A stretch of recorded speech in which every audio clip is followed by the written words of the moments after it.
I'm going to present the minimalist rules for sortocracy, sorting proponents of social theories into governments that test them. This is going to be rather informal, but it's important, it's urgent to present this to clear up some confusion in advance of the impending massive conflict that may result in loss of life comparable only to the 30 years of war that killed about 1 in 4 people in Central Europe over religious differences. We are experiencing religious differences that people frequently don't recognize as such, but also it is increasingly the case that people are referring to the differences that divide us as religious differences. So, the minimalist rules of sortocracy are intended not necessarily to prevent this conflict. It may be inevitable, but rather as a backstop. In other words, at the end of killing off about 25% of Central Europe, a treaty was established called the Treaty of Westphalia that attempted to end the conflict between religious beliefs by permitting people to migrate to a nation state that was compatible with their practice of Christianity. We are not necessarily restricted to different kinds of Christianity, obviously, because the primary religion right now that seems dominant in the United States and across the West is ostensibly secular. They claim that they're being scientific in their beliefs, but be that as it may, their beliefs are found objectionable by a vast number of people. In fact, one belief in particular, the belief that there should be relatively open borders and increasing heterogeneity of populations through immigration, has been opposed by a supermajority of the United States for the last 40 years.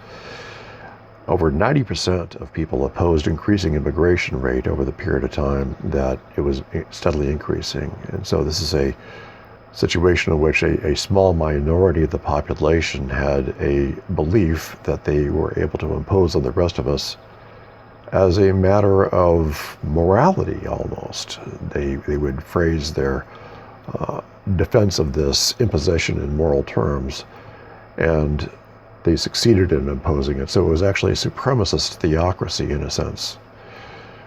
That's really at the root of what is going to cause the bloodshed.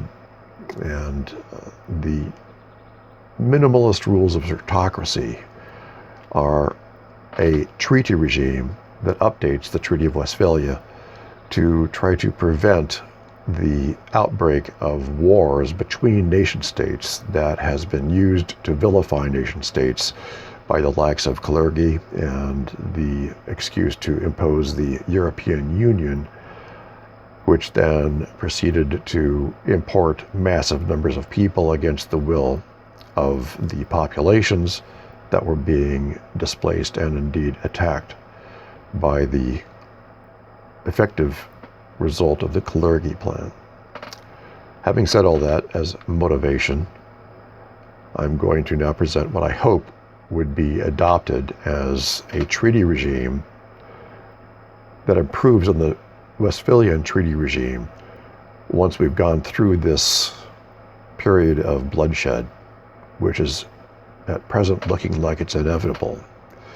At the very least, there's a substantial risk that we're facing. So,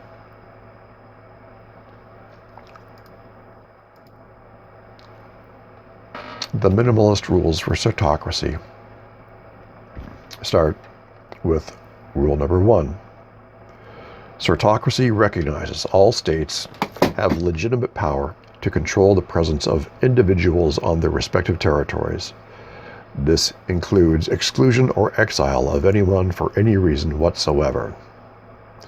This first rule is obviously intended to address the mendacious abuse of populations that did not want to have immigrants imposed upon them. There is no excuse for allowing any kind of elite to violate the will of the people in such a manner. However, there are going to be people that adhere to the current dominant theocracy's beliefs that you should have a lot of immigration, and that, for example, the United States is a nation of immigrants. So this does not exclude states that want to have open borders. It merely states that if a state decides to exclude people on some basis that others consider to be immoral, that is none of their business. This is a matter of religious freedom. And some states will choose to exclude people on the basis of race. Some states will exclude people on the basis of all kinds of very restrictive definitions of criminality or of other kinds of immorality. Homosexuality, for example, would probably be excluded by some states. And this is not acceptable, of course, in the current supremacist theocracy's belief system.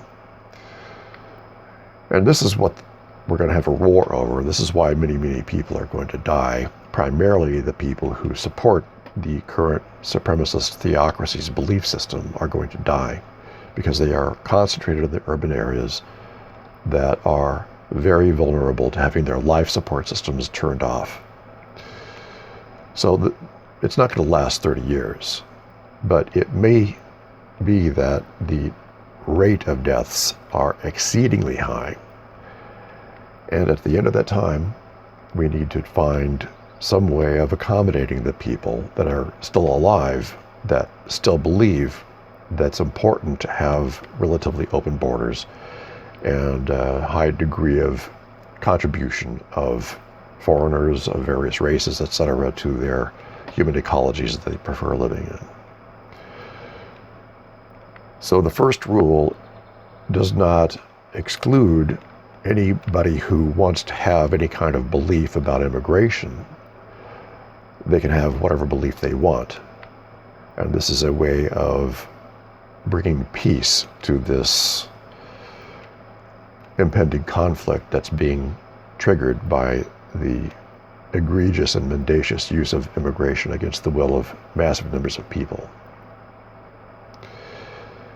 Number 2, Sortocracy requires that all states provide relocation for anyone and their dependents requesting emigration or being exiled. Emigration rather than immigration, being exiled.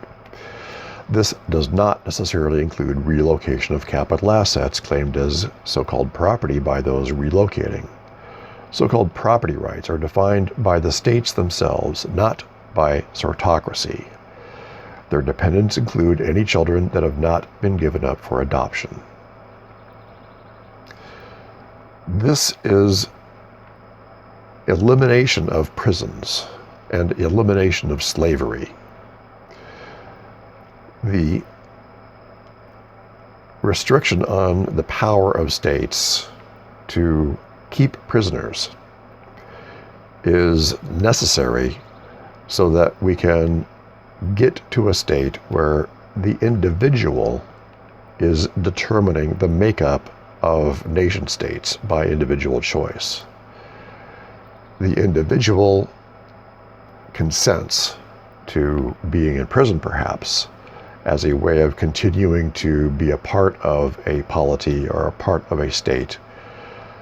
But that consent can be revoked while in prison to be liberated to go to another mutually agreeable state or mutually consenting state. So nobody can be kept in prison against their will.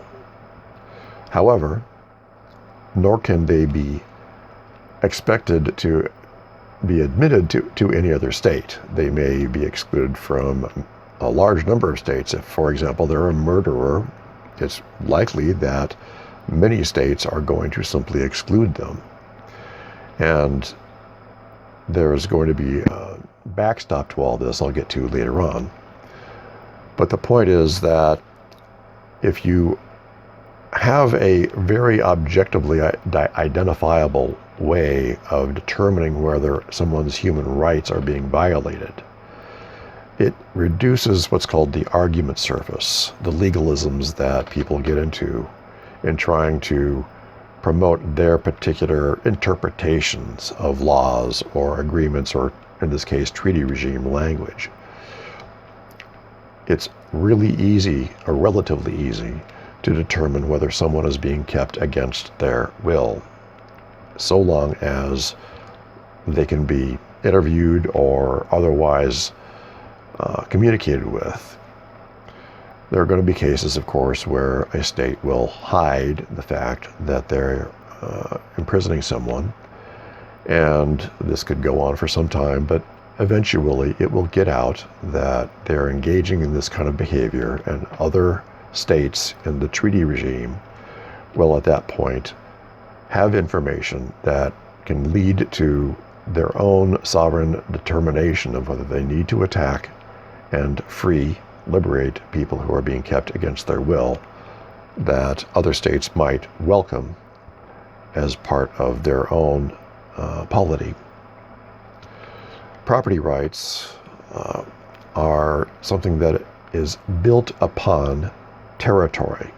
In other words, prior to property rights, all animals exist on land. All land animals obviously exist on land, and they all have a relationship to the land where they are obtaining calories, food calories, etc. from the land. They're adapted to the land. Humans define property rights, and the definition of property rights will vary between different belief systems. It's necessary to accommodate these various belief systems. And so you don't want to get into definitions of property rights at the level of a treaty regime, because you're trying to reduce the potential for argument and legalistic posturing about what is and what is not property, and who is legitimately claiming that their property is being stolen. This is all to be adjudicated locally.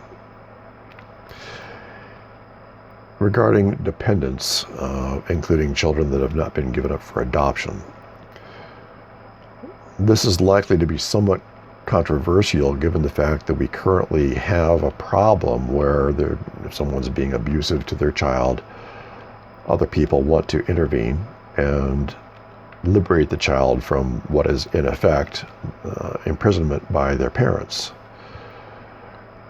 But this is a really difficult situation to deal with without getting the state, or in this case the treaty regime, involved in situations where, as we currently have witnessed, people are trying to interpose themselves in the relationship between parents and children so as to take control of the children.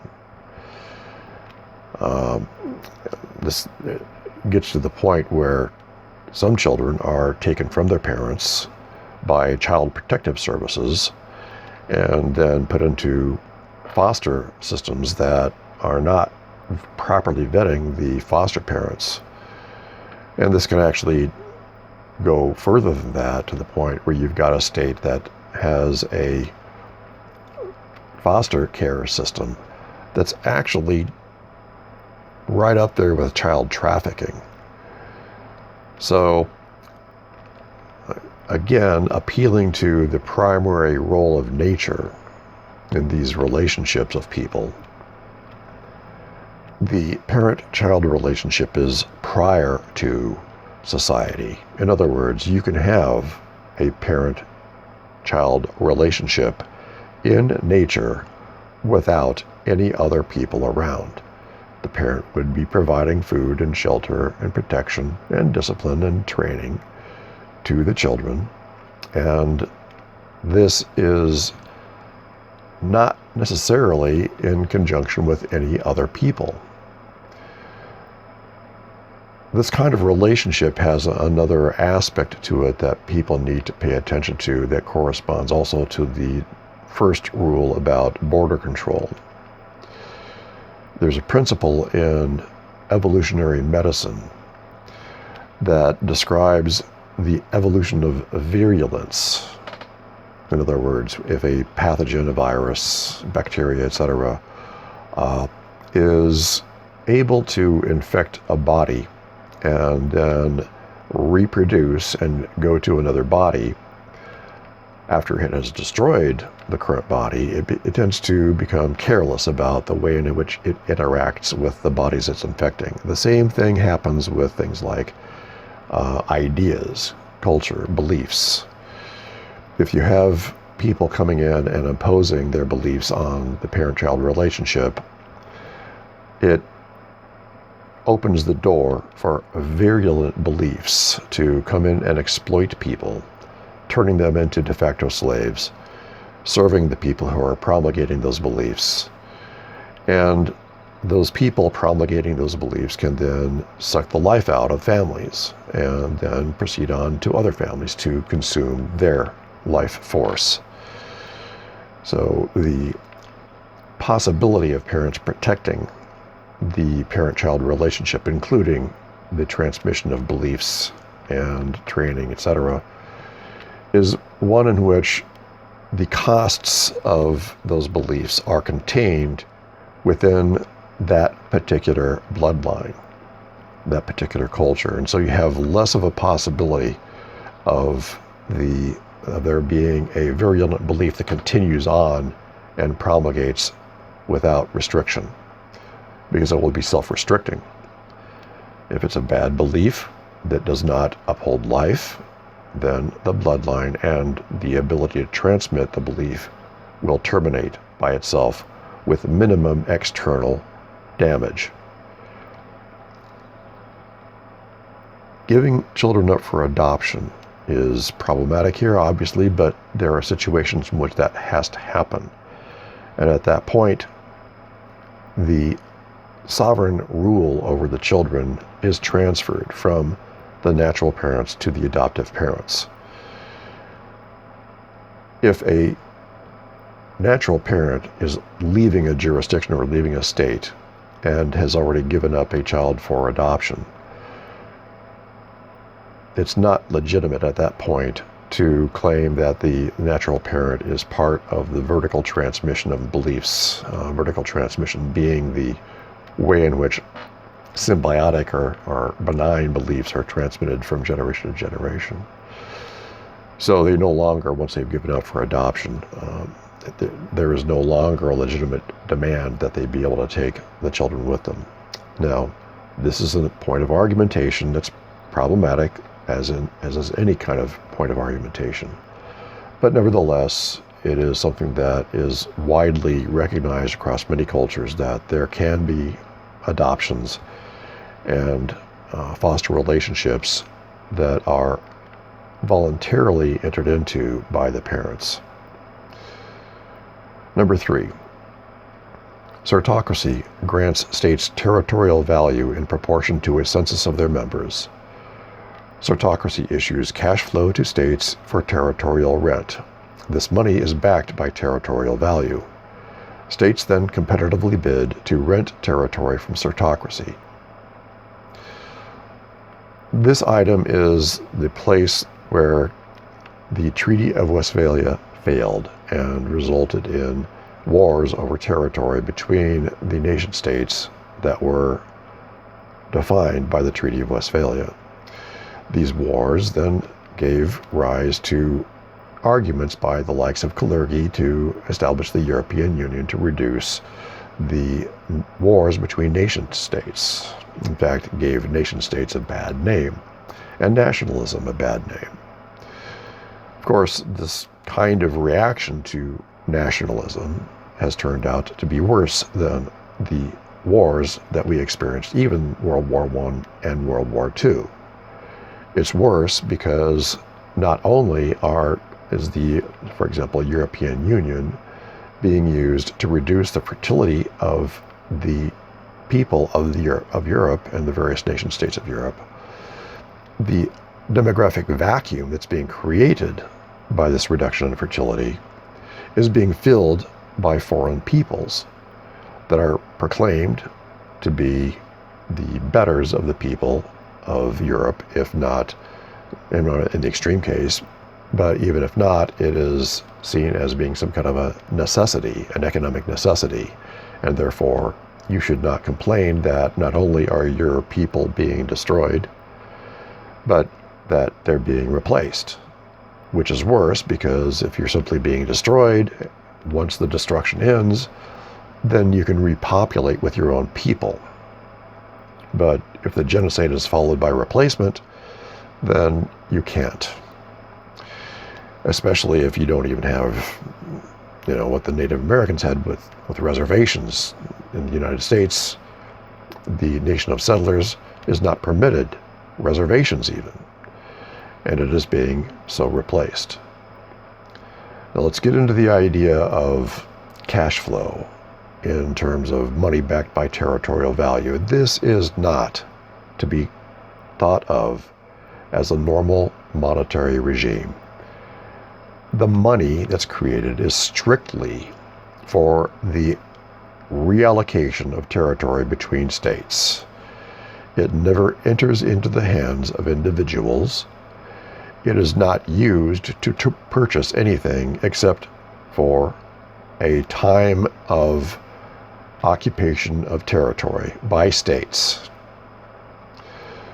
So the way it happens is when someone leaves one state to another state, in other words, they're voting with their feet for a different social theory, a different belief system, the state they're leaving loses territory, and the state that accepts them gains territory.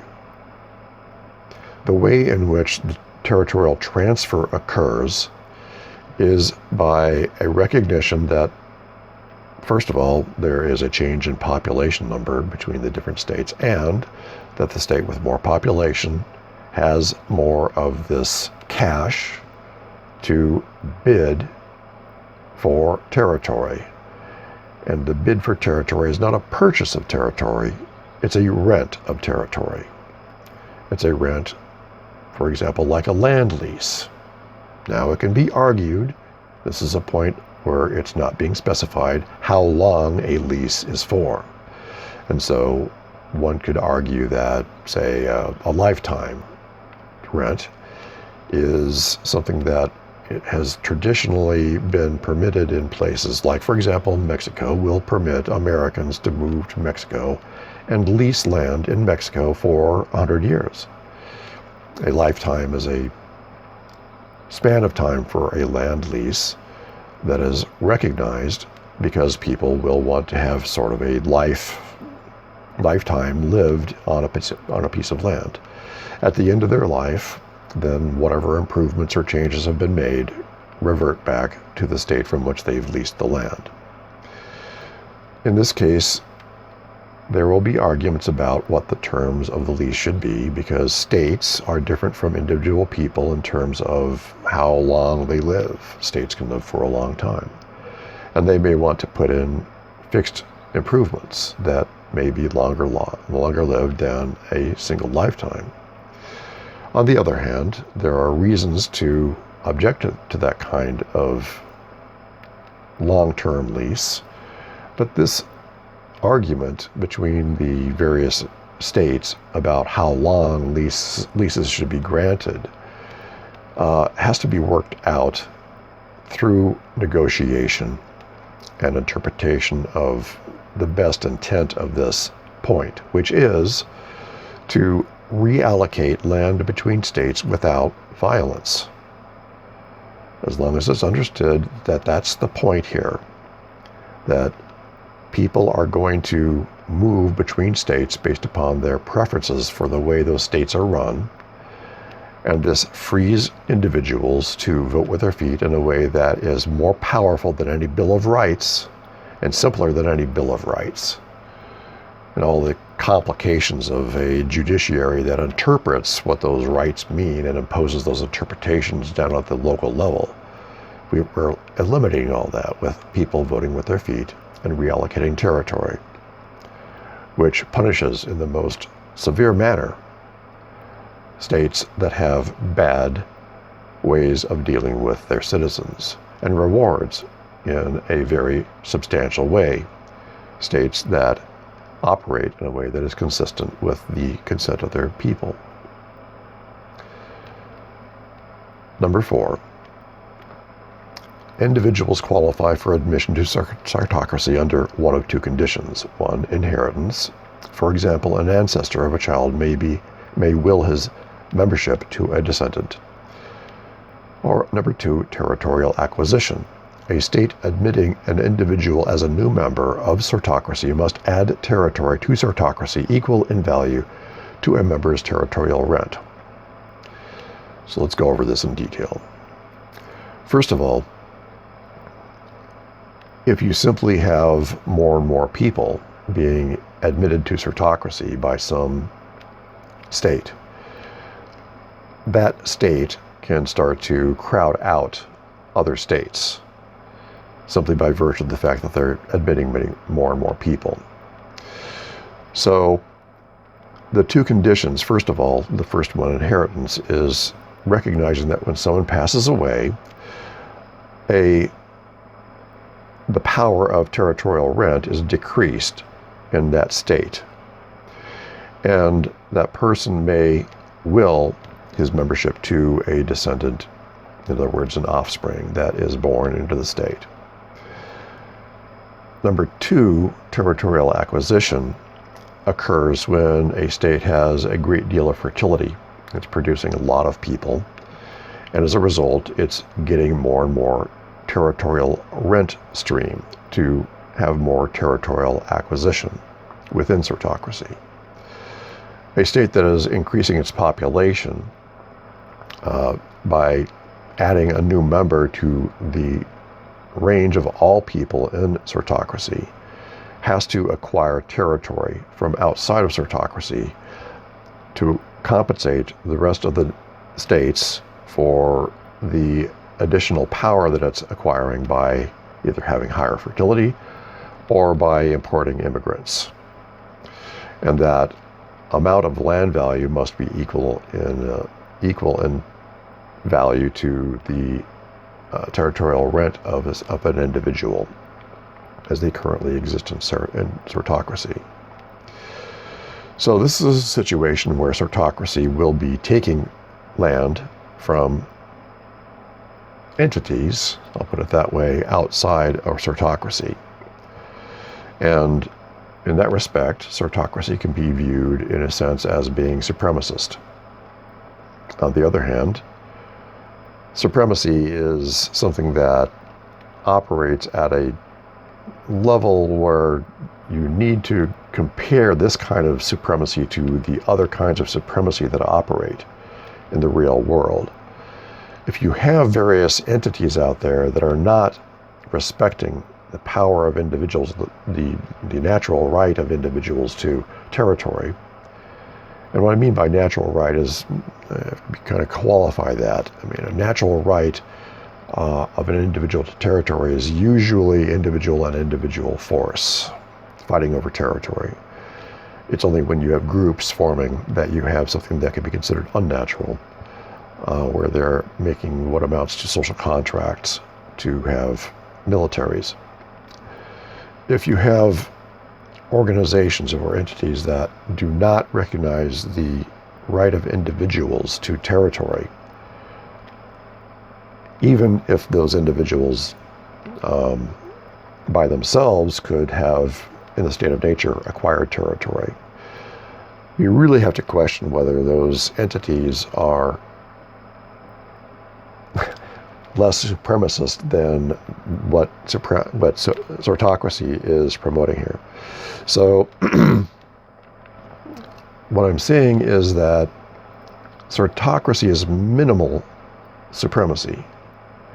And I think that's there can be a very strong argument made that anyone who tries to compare their rules of operation to Sortocracy will, if they have properly defined everything so that it can actually be objectively compared and objectively measured, whether it's actually abiding by its rules, you're going to find out that there's going to be other organizations are more supremacist.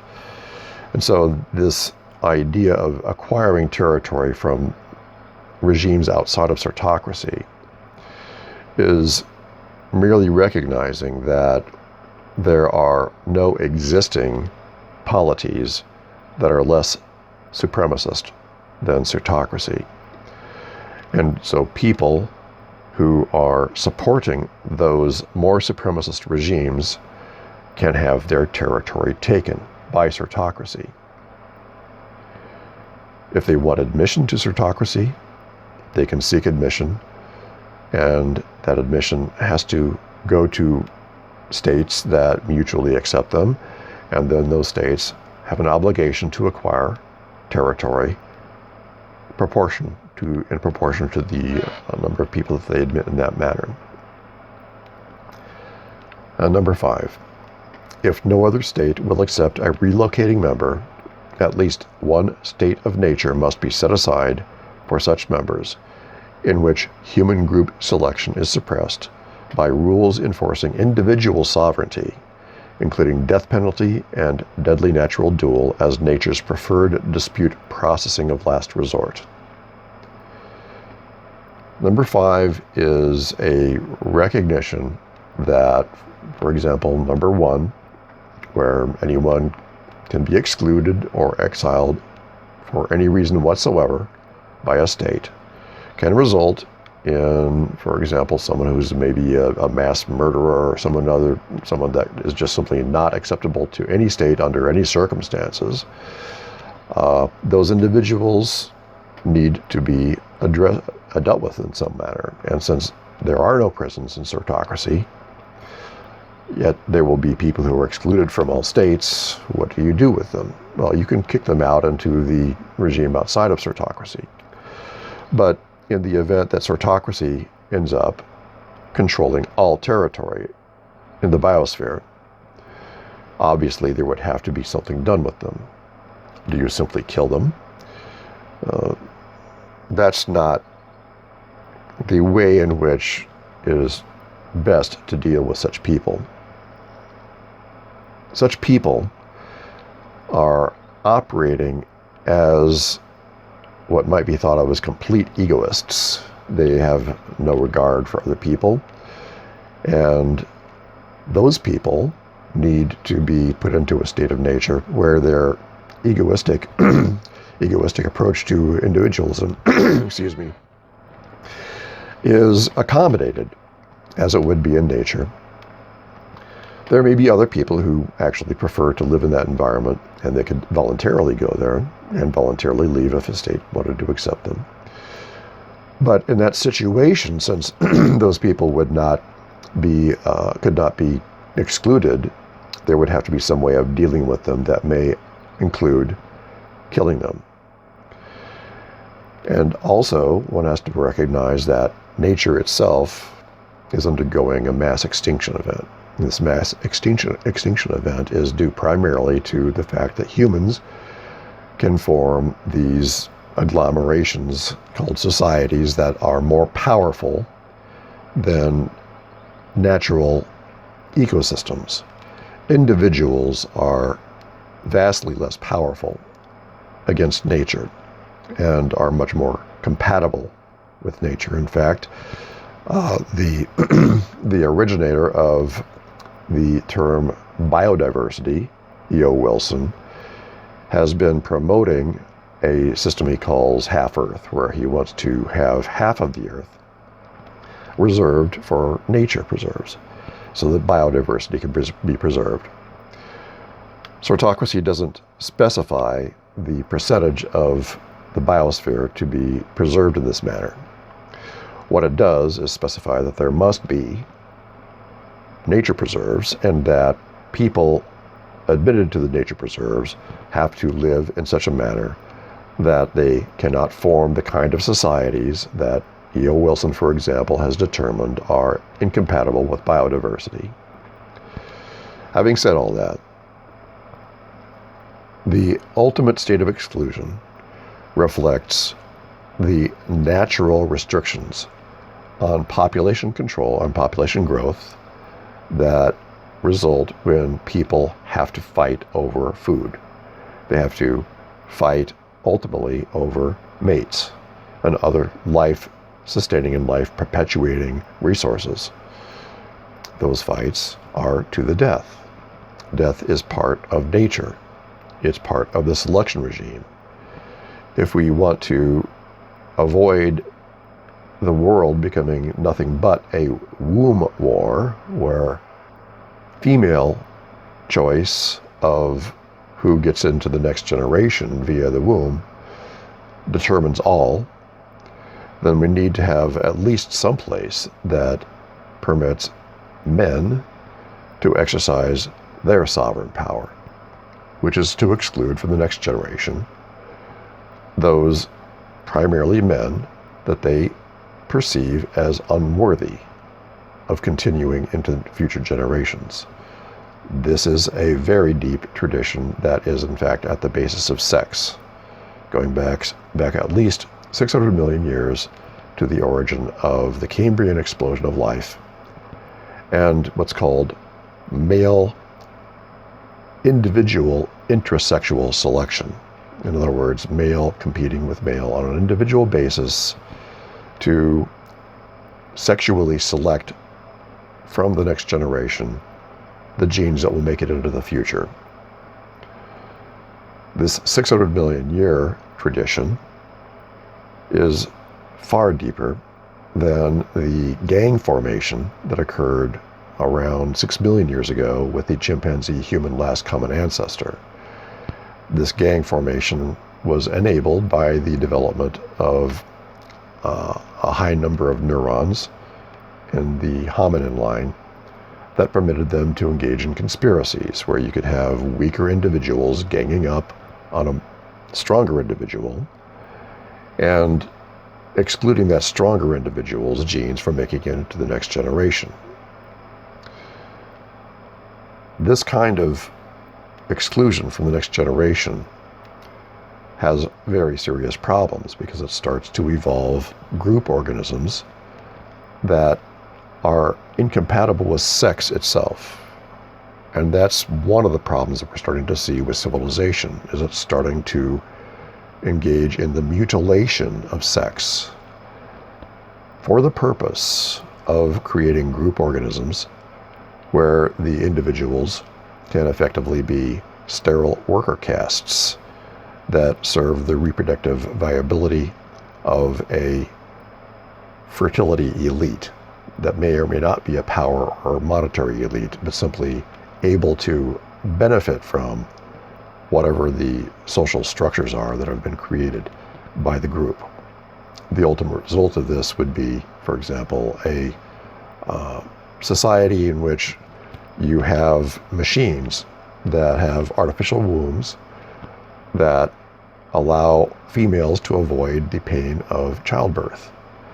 And those machines then become the equivalent of a hive, or for ants or termites or bees or whatever, the eusocial insects. If you think that that's an inevitability of the kind of society in which we live, well, that's up to you, I suppose. But what Sortocracy is permitting by letting people individually choose the kind of society in which they want to live is it's keeping alive the instincts that people have that go back 600 million years that gave rise to sex. I'll go into this in more detail later when I present the state of nature as a backstop for group ecologies formed by individuals in mutual consent. I'll just read the rest of the Minimalist Rules for Sortocracy commentary. This eliminates prisons, war over territory, and tyranny in all of its forms, including liberal democracy's tyranny of the majority, limited only by a vague laundry list of selectively enforced so-called human rights. Sortocracy achieves the aim of radical minarchism by recognizing the individual's right to territory as prior to group authority in the form of government, including any more elaborate notions of property. This is founded on the recognition that access to territory is a necessary condition of life, and that, prior to group force, such as government, such access is often granted through natural aggression between individuals. And I thank you for your time.